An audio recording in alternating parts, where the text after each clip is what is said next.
Hello and welcome back. This is C A Lavina Pahuja Sarin. हमारा topic चल रहा था लास्ट वीडियो में कॉस्ट अकाउंटिंग में मटेरियल्स का। मटेरियल्स में हमने डिस्कस करे थे मैक्सिमम लेवल की स्टोरेज ऑफ मटेरियल्स की, स्टॉक किस किस तरीके से मेंटेन किया जाता है। Maximum level, minimum level, reorder level हम पढ़ चुके थे लास्ट वाली वीडियो में।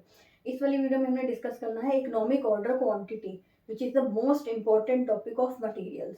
मटेरियल चैप्टर का सबसे इंपॉर्टेंट टॉपिक है इकोनॉमिक ऑर्डर क्वांटिटी। ठीक है, आज हम इसको डिटेल में डिस्कस करेंगे और इसका एक सो कॉल्ड फॉर्मूला होता है। उस एक्चुअली हर जगह फॉर्मूले से ही हम हर जगह इसको सोल्व कर लेते हैं, बट आज हम देखेंगे कि फॉर्मूला डिराइव कैसे हुआ, ये फॉर्मूला बना कैसे, कैसे ये यहाँ पे आया। देखो, सबसे पहले इकोनॉमिक ऑर्डर क्वांटिटी का फॉर्मूला हमारा होता है 2 into annual demand into ordering cost divided by carrying cost. ठीक है, ये हमारा फॉर्मूला होता है। अब सबसे पहले what is economic order quantity, एक कंपनी को डिसाइड करना होता है जब हमारा रीऑर्डर लेवल होता है ना, कि जिस लेवल पे हमारा स्टॉक आ गया उस टाइम पे हमने और डिलीवरी ऑर्डर करनी है ना, और स्टॉक परचेज ऑर्डर करना है हमने। तो क्या होगा, उस वाले टाइम पे हमने कितना स्टॉक ऑर्डर करना है, ये चीज हमें देखनी पड़ेगी। तो वो किस किस पे डिपेंड करती है कि ऑर्डर, उसको हम कहते हैं इकोनॉमिक ऑर्डर क्वांटिटी। किस चीज पे डिपेंड करती है? Ordering cost, carrying cost. Ordering cost and carrying cost मतलब ऑर्डरिंग कॉस्ट मतलब ऑर्डर करने की कॉस्ट कितनी आ रही है, कैरिंग कॉस्ट मतलब उसको गोडाउन में रखने की कॉस्ट कितनी आ रही है, that is ordering cost and carrying cost. इन सब चीजों पे बेस्ड रहेगा हमारा इकोनॉमिक ऑर्डर क्वांटिटी। जिस जिस लेवल पे ये ऑप्टिमम होगा वही वाला लेवल हमारा क्या होगा, economic order quantity. What is the meaning of optimum? मतलब कम से कम एक्सपेंडिचर आ रहा है ऑर्डरिंग कॉस्ट और कैरिंग कॉस्ट को ऐड करके, क्योंकि हमारा total cost is ordering cost plus carrying cost plus purchase जो हमने करी है। अब हम इस चीज को डिटेल में समझेंगे। देखो, सबसे पहले ये हमारा किस किस चीज पे बेस्ड है। ये हमारा एक तो आएगा परचेज कॉस्ट पे।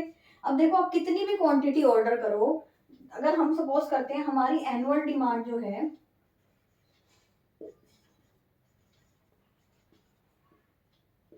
वो 10,000 यूनिट्स है। ठीक है, हम 10,000 units annual demand, purchase cost जो आएगी हमारी, हम पर यूनिट की प्राइस ले लेंगे। कितना आएगा? सपोज करो पर यूनिट का प्राइस हमारा है ₹10। ठीक है, तो परचेज कॉस्ट तो हमेशा इक्वल रहेगी, हमेशा ही 10,000 इंटू 10, 1,00,000 रुपीज में परचेज होगा। चाहे आप 1,000 यूनिट्स करके मंगाओ, चाहे आप 2,000 यूनिट्स करके 5 ऑर्डर करो, चाहे आप 2,500 यूनिट्स करके 4 ऑर्डर करो। ठीक है, इस तरीके से अगर हम करेंगे तो क्या होगा, परचेज कॉस्ट तो हमारी सेम आएगी, बट ऑर्डरिंग कॉस्ट और कैरिंग कॉस्ट हमारी डिफरेंट आएगी। देखो, ऑर्डरिंग कॉस्ट क्या होती है कि हमारी पर ऑर्डर पे कॉस्ट चलती है। ठीक है, एक ऑर्डर करने पे कितनी कॉस्ट आती है हमें। ठीक है, अब देखो, हमने ये देखना होता है कि हमने कितने ऑर्डर करने हैं। ठीक है, नंबर ऑफ ऑर्डर, लाइक हमारे 10,000 टोटल है, हमने हर बार इक्वल ऑर्डर करना है। अब इक्वल क्या हो सकता है, या तो 10 ऑर्डर्स कर दें हम। ठीक है, 1 2 3 4 5 6 7 8 9 10, या तो 10 ऑर्डर्स कर दें, मतलब 1,000 unit in every order. Her order में हमने 1,000 यूनिट्स करनी है ऑर्डर। तो क्या होगा, अगर हम पर ऑर्डर की ऑर्डरिंग कॉस्ट लेते हैं, सपोज करो ये ऑर्डरिंग कॉस्ट हमारी है ₹50 पर ऑर्डर। अगर हम ये हमारी ऑर्डरिंग कॉस्ट ले लेते हैं तो हमारा क्या होगा, हर टाइम पे हमारी ऑर्डरिंग कॉस्ट ₹50 पर ऑर्डर, अगेन ₹50 पर ऑर्डर। ये एक ऑर्डर प्लेस करने की हमारी ऑर्डरिंग कॉस्ट है। ठीक है, 1,000 यूनिट्स इंटू 50, ऑर्डरिंग कॉस्ट है ₹50 पर ऑर्डर, है ना। अच्छा, अगर अगर अगर हम ये अज्यूम करते हैं कि हमारी कैरिंग कॉस्ट जो है, देखो सबसे पहले तो कैरिंग कॉस्ट होती क्या है, कैरिंग कॉस्ट होती है हमें उसको स्टोर करने के एक्सपेंसेस, जैसे हमने जिस गोडाउन में रखा उसका रेंट वगैरह हो गया। सेकंड थिंग, जो कैपिटल, जो वर्किंग कैपिटल उसमें ब्लॉक हुई, that is also carrying cost.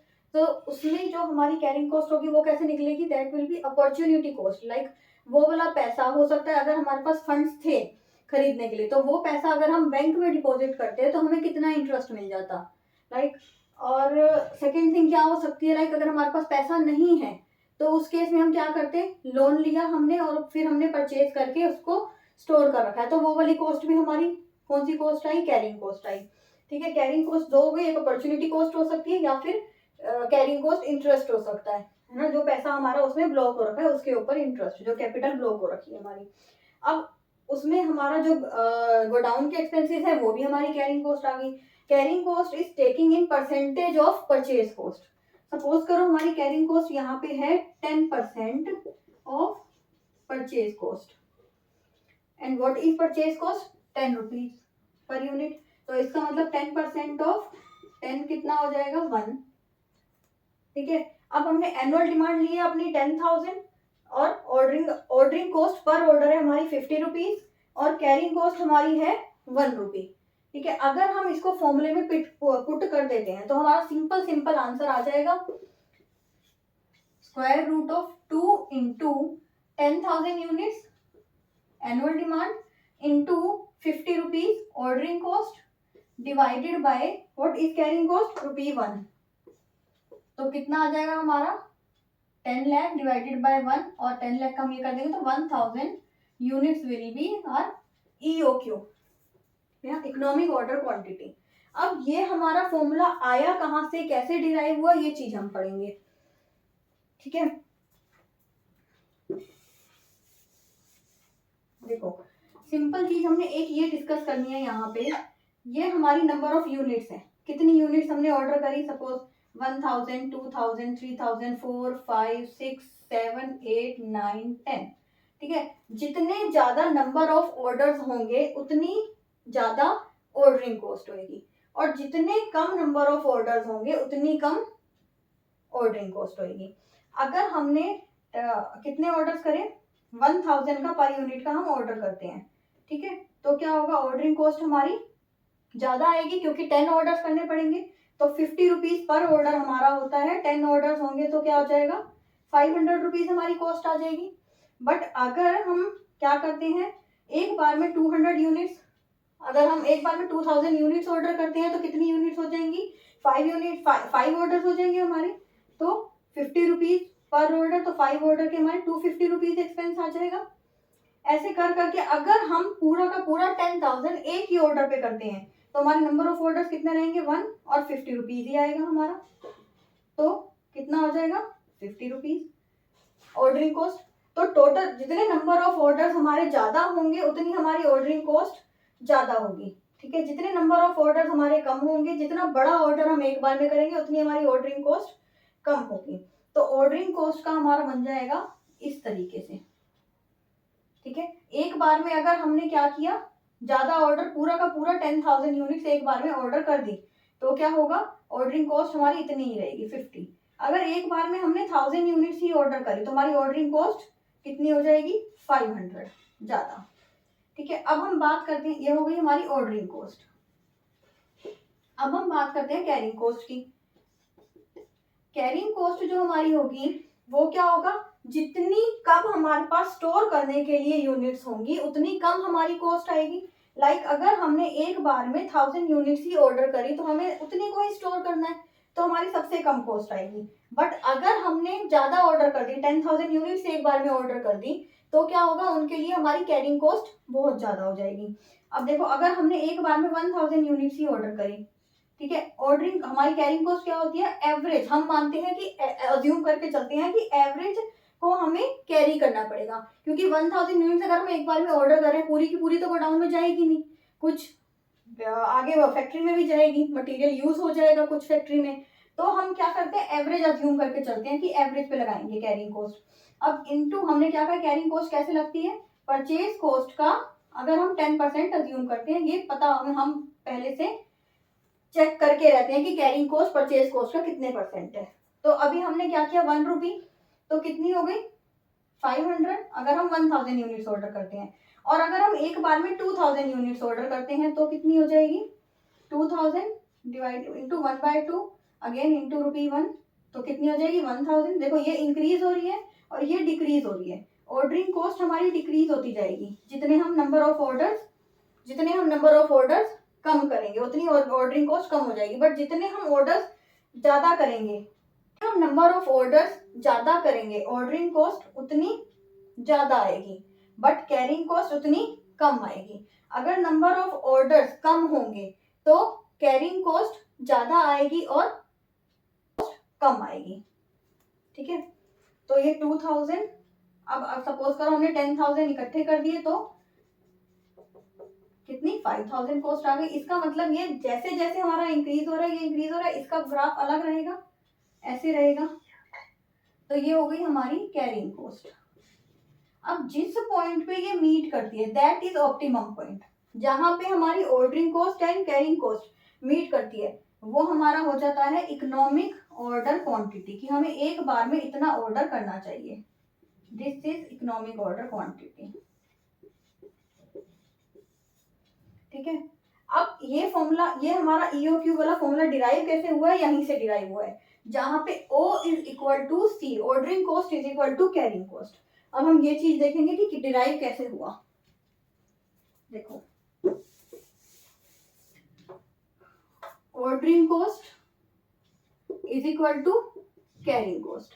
अब देखो इसको हम क्या करेंगे, अगर हम ऑर्डरिंग कॉस्ट को और फॉर्म में लिखते हैं, कैसे लिखेंगे, number of orders into ordering cost per order, this is our ordering cost, total ordering cost. अच्छा, कैरिंग कॉस्ट कैसे आती है हमारी, number of units to carry या to store into carrying cost per unit, ठीक है। अब हम इसको कैसे कन्वर्ट कर सकते हैं, नंबर ऑफ ऑर्डर्स कितने होंगे, देखो एनुअल डिमांड जितनी हमारी होगी डिवाइडेड बाय एक बार में जितनी हमने क्वांटिटी ऑर्डर करी, ऑर्डरिंग क्वांटिटी, क्या हो जाएगा, नंबर ऑफ ऑर्डर निकल आएगा, multiplied by ordering cost per order. अच्छा, number of units to carry कितनी हो जाएंगी, जितनी हमने क्वांटिटी ऑर्डर करी, जब हमने यहाँ पे पढ़ा था ना कि हम कैरिंग कॉस्ट किस पे लेते हैं, एवरेज पे, जितनी हम क्वांटिटी ऑर्डर कर रहे हैं उसका एवरेज मान के चलते हैं। तो number of units to carry कितनी होंगी, half of average of ordering quantity, ordering quantity का half into carrying cost per unit, ऐसे ही आ जाएगा हमारा। अब हमारा क्या आता है, इसको सोल्व करेंगे, मैथमेटिकल फॉर्मूला हम लगाएंगे, क्या होगा, यहाँ से 2 इधर साइड आ जाएगा, 2 into AD annual demand into ordering cost, ठीक है। यहाँ पे ऑर्डर क्वांटिटी ऑलरेडी आ रही है तो और ये कैरिंग कॉस्ट जो हमारा आ जाएगा, ये यहाँ से डिवाइड हो जाएगा कैरिंग कॉस्ट, ठीक है। अब ऑर्डरिंग क्वांटिटी हमारे यहाँ पे ऑलरेडी आ रहा है, ये वाला ऑर्डरिंग क्वांटिटी यहाँ जाके मल्टीप्लाई होगा, तो ऑर्डरिंग क्वांटिटी का स्क्वायर, ठीक है।